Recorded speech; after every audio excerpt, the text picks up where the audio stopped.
Bonjour et bienvenue dans cette nouvelle vidéo. Je suis Paola Pérez, coach parental et aujourd'hui j'accueille Daniel Blouin.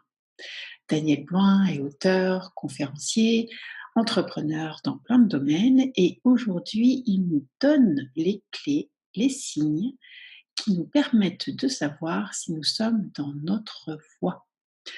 Ces signes et ces clés sont intéressants pour nous-mêmes en tant qu'individus, mais également à transmettre à nos enfants afin qu'eux-mêmes puissent se sentir confiants dans leur voie, dans leur chemin de vie.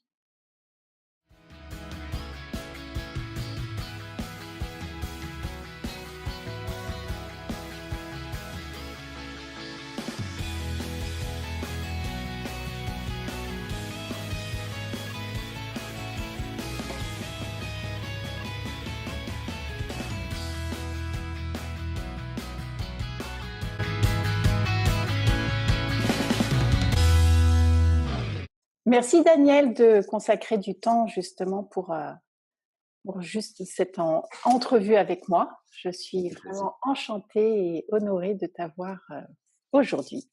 Ça me fait plaisir.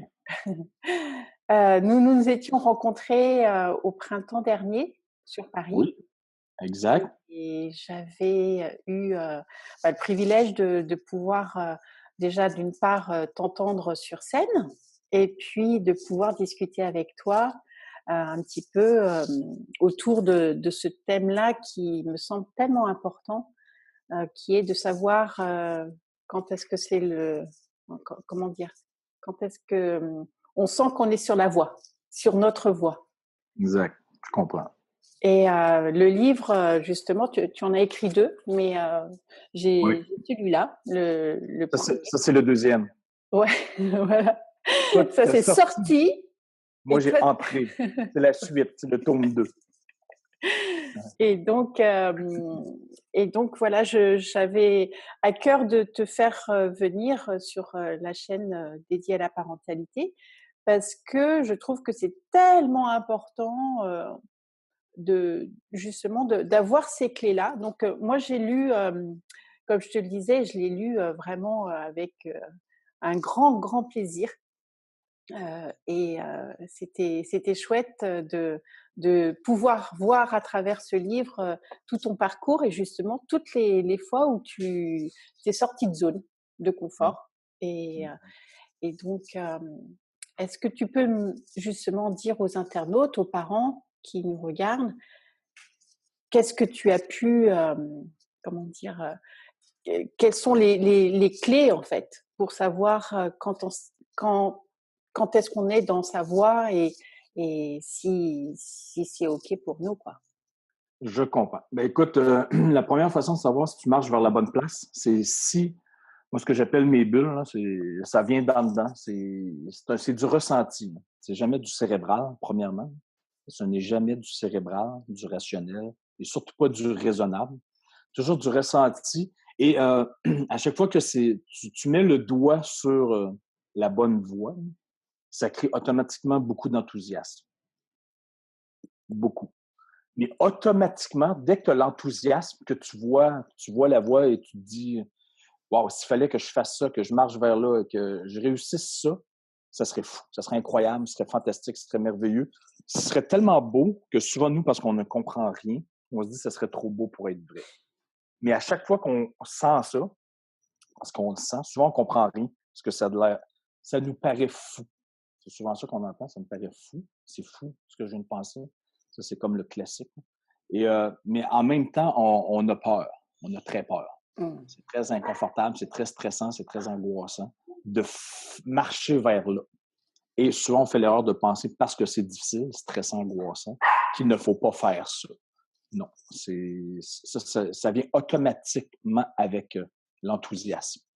Ça vient La main dans peur la main. vient Donc, avec l'enthousiasme, c'est ça ça? vient main dans la main.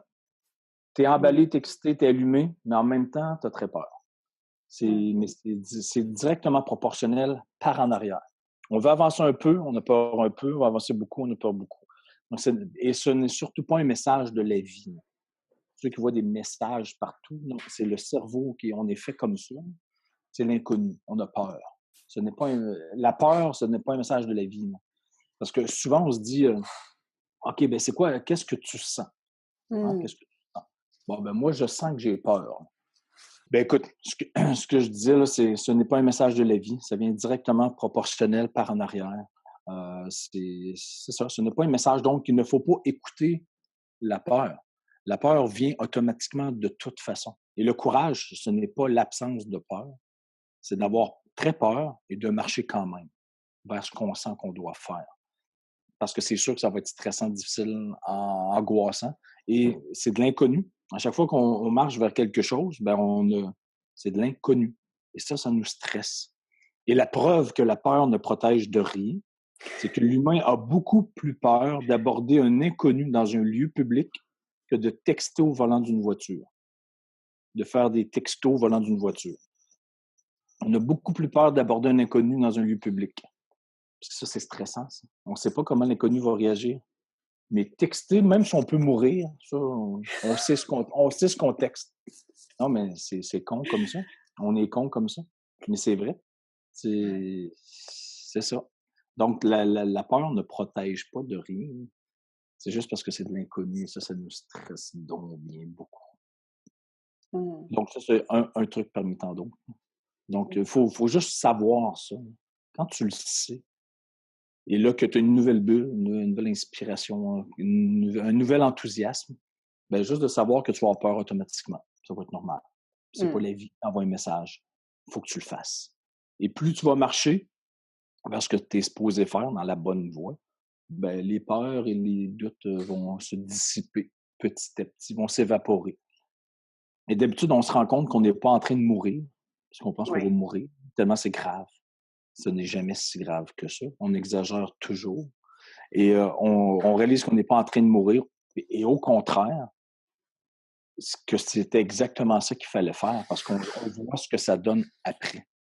Et Mmh. d'habitude, après ça, on regarde en arrière et on se dit, avoir su que j'avais peur pour rien, j'aurais dû faire ça avant. C'est souvent comme ça. Que ce soit à petite échelle, à grande échelle ou personnel, professionnel, c'est toujours le même processus mental. Et Donc, est-ce que justement, par exemple, pour les enfants, hem, quand tu dis petite échelle, grande échelle, est-ce que ça peut être, une sorte d'entraînement de oui, sortir de sa zone de confort oui, sur des petits challenges absolument. pour Absolument, c'est appréhender possible. cette, justement cette Oui, association de: «Waouh, j'ai quelque chose qui mais vibre j'ai et en même peur. temps j'ai peur». Ouais, absolument. C'est la meilleure façon. Faire des petits pas, faire des petites choses, et plus tu le fais ça, et plus tu te rends compte que tu n'es pas en train de mourir, que c'est ça qu'il fallait faire, au contraire, tu développes une confiance là-dedans. C'est comme un muscle mental. Et même moi, là, je me le rappelle toujours, ça. C'est pas une fois que tu as compris, tu l'oublies. Non, il faut que toujours tu te le rappelles. C'est comme Mmh. un muscle. C'est comme s'entraîner physiquement. Tu ne t'entraînes pas seulement une journée. Tu t'entraînes toujours. C'est une façon de. Faut se le rappeler. Ça, même moi, je me le rappelle. Donc, mais la première étape, c'est de le savoir. Ouais. Toi, tu le sais, c'est ça. Après ça, c'est de se le rappeler et de s'entraîner à chaque jour, chaque semaine. Surtout de se fier à son ressenti et de ne pas être cérébral, Oui. analytique, parce que dans ce temps-là, tu deviens raisonnable et peureux. C'est ce que ça veut dire. Quand tu pèses le pour et le contre, tu es rationnel, raisonnable. Dire, tu ne fais pas ce que tu sens que tu dois faire. Tu fais ce qui va être facile, ce qui va être moins risqué, ce qui va être plus confortable. C'est juste l'intelligence de base. Quand tu fais ça, c'est ça que tu fais. Et ça ne sert à rien. J'en ai vu des exemples de gens qui, par exemple, des femmes à 17 ans, 18 ans, voulaient devenir infirmières. Leur père leur a dit non, non, il n'y a pas d'avenir comme infirmière. Va-t'en en informatique. Il y a beaucoup d'avenir en informatique. Ouais, c'est très payant l'informatique. Il y a plein de carrières. C'est la carrière d'avenir, l'informatique. Donc, ils sont allés en informatique, ils se sont fait chier. Donc, à 40 ans, ont décidé de revenir à l'école pour devenir infirmière. J'en ai vu de ça. Ouais. Puis aujourd'hui, ils sont infirmières et sont très heureuses. Parce que l'informatique, c'est des fichiers. Même si c'est une carrière d'avenir et que c'est très payant. Et dans tous les métiers, ce n'est pas parce qu'il n'y a pas 1000 portes ouvertes dans ta carrière, dans ton métier, que ça Mais ne prend pas 1000 portes. Ça prend il une en porte. suffit, oui, il en suffit d'une. Hein. Et si une porte dans le métier qui est ouverte, qui a une possibilité, ben c'est peut-être la porte qui est à toi, ça. Ouais. Si toi, tu le sens, c'est peut-être ta porte. Donc, c'est ça. Ne pas, parce que ça, c'est une mentalité de facile. De quand tu vas avec ce qui va être le plus facile, ce qui a le plus de possibilités d'emploi, ce qui a le plus de, ce qui est le plus facile, ce qui est le moins difficile, ce qui est le moins risqué. Ça, c'est une mentalité de petit. C'est d'être animé par le petit, ça, par la peur. Par la peur de ne pas avoir une porte ouverte, par la peur de manquer d'argent, par la peur de... Et dans tous les métiers, il y a des gens qui ont du succès. Dans tous les métiers. Là. À la limite, dans tous les métiers, il y a des gens qui font beaucoup d'argent. À la limite, là, si c'est l'argument de base, l'argent. Dans tous les métiers, il y en a qui font beaucoup d'argent. Dans tous les métiers. Les métiers qui ont même l'air cons, là. Des métiers que tu ne penserais pas qu'ils font de l'argent, il y en a qui font beaucoup d'argent. Oui. Que ce soit dans n'importe quoi, là, moi j'en vois là, des métiers, wow, ah oui, c'est payant à ce point-là. Toi, tu fais ça, puis ah bon, je savais pas. J'avais aucune idée. Parce qu'il y a des millions de métiers que je connais pas, puis on pense que ce n'est pas payant ou que tu ne peux pas avoir de succès là-dedans. Et ça ne veut pas dire de toute façon être payant. Hein. Le succès, ça ne veut pas dire faire de l'argent. Ça veut dire être heureux à chaque jour. Sinon, la vie est longue. Prendre des antidépresseurs et des pilules, ça coûte très cher. Ça. Ouais. Même si tu fais beaucoup d'argent et que tu prends beaucoup de pilules et que tu développes une maladie à 40, 50, 60 ans et que tu meurs du cancer jeune, ben ça coûte cher, ça aussi. Ouais. Même si tu as une carrière d'avenir, très payante. Et ça, je le vois beaucoup. C'est ça. En tout cas, merci beaucoup. Je mettrai en lien toutes les informations en lien. Je donne plein de conférences aussi. Je donne plusieurs conférences. Je retourne en Europe dans quelques jours. Sur Daniel Blouin, section conférence, toutes les dates sont là, ils s'en rajoutent toujours. Donc, ça me fera plaisir de vous croiser et de vous serrer la main en personne. Oui, et moi, je peux vous dire, ça vaut la peine de le croiser et de lui serrer la main en personne. Très gentil. En tout cas, merci beaucoup à toi. Ça me fait plaisir. Et puis, à très bientôt. Bonne journée à tous. Bye. J'espère que cette entrevue vous a été utile. Pour avoir plus d'informations concernant Daniel Blouin, ses ouvrages, ses conférences, je vous invite juste à cliquer sur les liens ci-dessous, ainsi que de visionner les autres entrevues en sa compagnie. Quant à moi, je vous retrouve tout bientôt pour d'autres interviews et d'autres vidéos sur le thème de la parentalité. D'ici là, je vous souhaite le meilleur et ce du fond du cœur. À très bientôt. Mets un pouce bleu et surtout, abonne-toi. Afin d'avoir des informations concernant les ateliers de coaching parental, il vous suffit d'aller sur le site.